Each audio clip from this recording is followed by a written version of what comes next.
அவர் சீஷர்களை நோக்கி சொல்றார். என்ன சொல்றாருன்னா, அறுப்புக்கு வேலையாட்களை அனுப்பும்படி நீங்கள்லாம் வேண்டிக் கொள்ளுங்க அப்படின்ட்டு. மத்திய சுவிசேஷம் 9வது அதிகாரத்தில் 36லேருந்து 38வது வசனம் வரல வாசிக்கும் பொழுது, அவர் திரளான ஜனங்களை கண்ட பொழுது அவர்கள் மெய்ப்பனில்லாத ஆடுகளைப் போல தொய்ந்து போனவர்களும் சிதறப்பட்டவர்களுமாய் இருந்தபடியால் அவர்கள் மேல் மனதுருகி தம்முடைய சீஷர்களை நோக்கி, அறுப்பு மிகுதி வேலையாட்களோ கொஞ்சம், ஆதலால் அறுப்புக்கு எஜமான் தமது அறுப்புக்கு வேலையாட்களை அனுப்பும்படி அவரை வேண்டிக் கொள்ளுங்கள் என்றார். சீசர்கிட்ட இயேசு சொன்னார், அவரை நோக்கி வேண்டிக் கொள்ளுங்க. பிதாவை நோக்கி நீங்க என்ன செய்யணும்? வேண்டிக் கொள்ளணும்.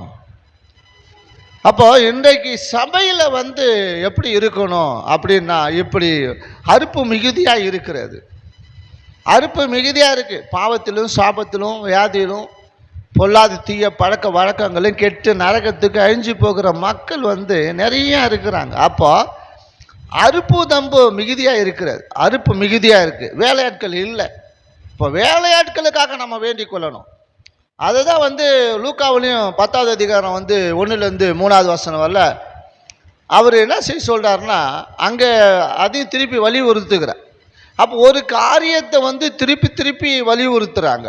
ஒவ்வொரு ஆக்கியோன்களும் பார்க்கும்போது அங்கே மத்திய சொல்கிறாரு, இங்கே லூக்காவும் சொல்லும்போது சொல்கிறாரு, இவைகளுக்கு பின்பு கர்த்தர் வேற 70 பேரை நியமித்து தாம் போகும் சகல பட்டணங்களுக்கும் இடங்களுக்கும் அவர்களை தமக்கு முன்னே 2 பேராக அனுப்பினார். அவருக்கு முன்பாக என்ன செய்கிறார்னா 2 பேரா அவர் அனுப்புகிறார். அப்பொழுது அவர் அவர்களை நோக்கி, அறுப்பு மிகுதி வேலையாட்களோ கொஞ்சம், ஆகையால் அறுப்புக்கு எஜமான் தமது அறுப்புக்கு அவருடைய அறுப்புக்கு வேலையாட்களை அனுப்பும்படி அவரை வேண்டிக் கொள்ளுங்க அப்படின்னு அவர் என்ன பிதாவை சொல்றார். அப்போ தேவனுடைய பிள்ளைகள் என்ன செய்ய வேண்டும்னா, புறப்பட்டு என்ன செய்ய சொல்றாரு? போங்க.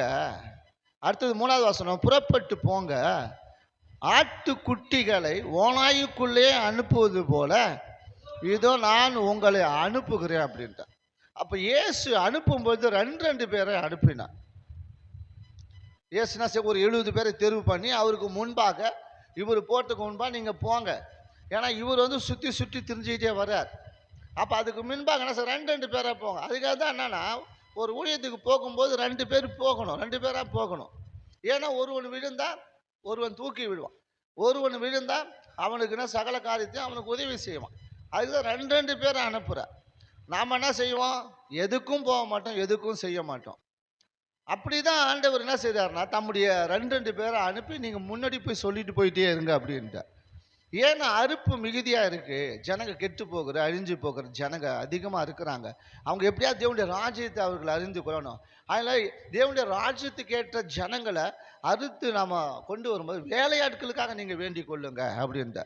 அப்போ சபையில் என்னன்னா, இன்றைக்கு எப்படிப்பட்ட மக்கள் இருக்கணும் அப்படின்னா, ஊழியம் செய்கிற மக்கள் எழும்பணும். சபையில் நம்ம ஊழியத்துக்கு எழும்பணும். நம்ம அப்படியே உட்காந்துட்டே இருந்துட்டோம்னா நாம தான் உட்காந்து இருக்கலாம், வேற யாரும் உட்காந்துருக்கவே முடியாது. அப்போ ஊழியத்துக்கு நம்ம முடிஞ்ச அளவுக்கு நம்ம ஊழியம் செய்வதாக காணப்படும். ஏன்னா யோவானின் சுவிசேஷம் 12வது அதிகாரம் 26வது வசனம் என்ன சொல்லுதுன்னா, யோவான் 12:26 ஒருவன் எனக்கு ஊழியம் செய்கிறவன் ஆனால் என்னை பின்பற்ற கடவன், நான் எங்கே இருக்கிறேனோ அங்கே என் ஊழியக்காரனும் இருப்பான். ஒருவன் எனக்கு ஊழியம் செய்தால் அவனை பிதாவானவர் கனம் பண்ணுவார்னு சொல்லிட்டார். அப்போ எல்லாத்தையுமே அவர் என்ன செய்கிறாருன்னா, ஒவ்வொன்றும் அவர் ஒவ்வொரு சிஸ்டமாக தான் அவர் கரெக்டாக சொல்லிகிட்டே வர்றார். அப்போ நம்ம ஊழியம் செஞ்சால் பிதா கனம் பண்ணுவார்ன்ற. அப்போ அவருக்கு ஊழியம் செஞ்சால், ஒருவன் எனக்கு ஊழியம், இயேசுவுக்கு யார் ஒருவர்கள் ஊழியம் செய்கிறார்களோ அவரை சும்மா விட மாட்டார், அவரோடு கூட இருப்பார், கிரியை நடத்துவார், ஒரு பெரிய எழுப்புதல் ஒரு மாற்றத்தை உண்டாக்குவார். அப்போ பிதாவானவர் கனம் பண்ணுவார். அந்த ஊழியம் செய்கிறவளை கனம் பண்ணுவார், அந்த ஊழியத்தை கனம் பண்ணுவார், அந்த இடத்த கனம் பண்ணுவார். இப்போ பிதாவே அதை ஆசீர்வதிக்கிறேன்னுட்டு இயேசு சொல்கிறார். அப்போ நாம் என்ன காரியம் செய்ய வேண்டும் அப்படின்னா, நம்ம வேலை நாம் வேண்டிக் கொள்ள வேண்டும். ஆண்டவரே சபையில் எழுப்புங்க, இப்படிப்பட்ட பிள்ளைகளை, ஊழியம் செய்யக்கூடிய பிள்ளைகளை ஊழியம் செய்ய ஆண்டவரே அப்பா அறுப்பு மிகுதியாக இருக்குது, ஆட்கள் வேணும் சபையில். அப்படி நாம் என்ன செய்யணும்னா, அநேக காரியங்களுக்காக அநேகருக்காக நம்ம ஜெபிக்கிறவர்களாய், வேண்டுதல் பண்ணுகிறாய், மன்றாட்டுகளாய் நாம் காணப்பட வேண்டும். அப்படி நம்ம காணப்படும் போது, அப்படி செய்யும்போது தேவன் என்ன வேலையாட்களை ஏற்படுத்துவார்.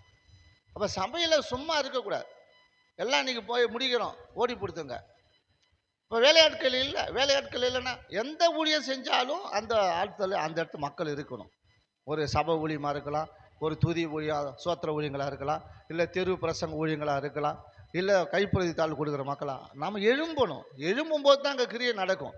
அப்போ பிதாவே அதை ஆஸ்வதிக்கிறேன்றார், பிதாவே கனம் பண்ணுவார். இயேசு சொல்கிறார் பிதா கனம் பண்ணுவார். அப்போ பிதாவால் கனம் பெற்ற அந்த ஊழியமாய் இருக்க வேண்டுமானா, அந்த இடம் இருக்கணும்னா அந்த இடத்துல எழுப்புதல் உண்டாகும், வேலையாட்கள் உண்டாகுவாங்க. வேலையாட்கள் எழும்பினாங்க, ஊழியம் நடக்கும். ஊழியம் நடக்கும் பொழுது கர்த்தர் அதை கனப்படுத்துவார். அதுக்காக நம்ம ஸ்தோத்திரம் பண்ணி நாம் சற்று நேரம் ஸ்தோத்திரம் பண்ணுவோம். ஆண்டவரே சோத்திரம், ஆண்டவரே சோத்திரம்ப்பா, சோத்திரம் சோத்திரம் சோத்திரம் சோத்திரம் சோத்திரம். அப்பா, மேய்ப்பனில்லாத ஆடுகளைப் போல அநேக ஜனங்கள் தோய்ந்து போகிறாள் ஆண்டவரே, சிதறடிக்கப்படுகிறார்கள் ஆண்டவரே. அப்பா, நீர் மனதுருகி ஆண்டவரே அந்த ஜனங்களை பார்த்து மனதுருகி நீங்கள் ஆண்டவரே சீசத்தை பார்த்து சொன்னீங்களே, ஒருவர் எனக்கு ஊழியம் செஞ்சால் பிதா கனம் பண்ணுவார்ன்னு சொல்லி, நான் எங்கே இருக்கிறோம் அங்கே இருக்கிறேன்னு சொன்னீங்களே ஆண்டவரே. நீர் கடந்து வாங்க ஆண்டவரே, வேலை ஆள் வேணும் ஆண்டவரே. அறுப்பு மிகுதியாக இருக்காப்பா, கெட்டு போகிற அழிஞ்சு போகிற ஜனங்கள் மிகுதியாக இருக்கிறாங்க ஆண்டவரே, மிகுதியாக இருக்கிறாங்க ஆண்டவரே. இந்த ஜனங்களுக்காக ஆண்டவரே அப்பா ஊழியம் செய்யணும் ஆண்டவரே. ஆண்டவரே வேலையாட்கள் வேணும் ஆண்டவரே. நாங்கள் வேலையாட்களுக்காக வேண்டிக் கொள்ளுகிறோம் ஆண்டவரே. வேலையாட்களை எழுப்பும் ஆண்டவரே. ஒவ்வொரு சபையிலும் வேலையாட்களை எழுப்பும் ஆண்டவரே. ஒவ்வொரு ஊழியத்திலும் வேலையாட்களை எழுப்பும் ஆண்டவரே. அப்பா, இதோ எங்கள் ஸ்தலங்களில் கூட ஆண்டவரே அப்பா வேலையாட்களை எழுப்பும் ஆண்டவரே. சுவிசேஷங்களை சொல்லணும் அப்பா, ஊழியங்களை செய்யணும் ஆண்டவரே. ஊழியங்களை ஆண்டவரே கடந்து போகணும் ஆண்டவரே. உம்மை பற்றி அநேகருக்கு சொல்ல வேண்டும் ஆண்டவரே. ஆம் ஆண்டவரே, உமக்கு ஒரு ஊழியம் செய்தா, ஒருவன் எனக்கு ஊழியம் செய்தா என்ன பின்பற்ற கடாவான் என்று சொன்னீரே. ஆம் ஆண்டவரே அப்பா, ஆட்டுக்குட்டிகளை ஓனாய்க்குள்ள அனுப்புறேன்னு சொன்னீங்க ஆண்டவரே. ஆம் ஆண்டவர், அப்படி ஆண்டவரே நீர் அனுப்புகின்ற பொழுது நான் எங்கே இருக்கிறேனோ அங்கே என் ஊழியக்காரன் இருப்பான் என்று சொன்னீரே. அப்பா, அவர்களை ரெண்டு பேரை அனுப்பினீரே ஆண்டவரே. ஆம் ஆண்டவர், அப்படி ஆண்டவரே ஊழியத்துக்கு ஆண்டவர் ரெண்டு பேராய் ஆண்டவரே கடந்து போய் ஊழியங்களை செய்ய, சுவிசேஷங்களை சொல்லுகிற ஆட்களை கர்த்தர் ஏற்படுத்தி கொடுப்பீராக நாங்கள் வேண்டிக் கொள்ளுகிறோம். நாங்கள் வேண்டிக் கொள்ளுகிறோம் ஆண்டவரே. நீர் கிரியை நடத்தும், ஒரு எழுப்புதலை உண்டாகும், ஒரு பெரிய மாற்றத்தை உண்டாகும். திரளான ஆண்டவரே கடந்து வந்து ஆண்டவரே ஊழியம் செய்வதற்காக அர்ப்பணித்து போகிற மக்களை ஆண்டவரே நீங்க கொண்டு வாங்க ஆண்டவரே. மிகுதியா இருக்காப்பா, அறுப்பு மிகுதியா இருக்காப்பா. கெட்டு போகிற ஜனங்கள், அழிஞ்சு போகிற ஜனங்கள் மிகுதியா இருக்கிறார்கள் ஆண்டவரே. நாங்கள் இன்றைக்கு வேண்டிக் கொள்ளுகிறோம், அதுக்காய் ஸ்தோத்திரம் பண்ணுகிறோம் ஆண்டவரே. அப்படியே கூட்டமாய் கும்பலாய் குடும்பமாய் திரளாய் ஆண்டவரே நீர் கொண்டு வந்து சேர்க்கும்படிக்கு உம்முடைய கத்தை நாங்கள் ஒப்பு கொடுக்கிறோம்ப்பா, ஒப்பு கொடுக்கிறோம். அப்படியே கத்தை செய்தக்காய் ஸ்தோத்திரம் பண்ணுவோம், ஸ்தோத்திரம் பண்ணுவோம். தோத்திரம் தோத்திரம் தோத்திரம்.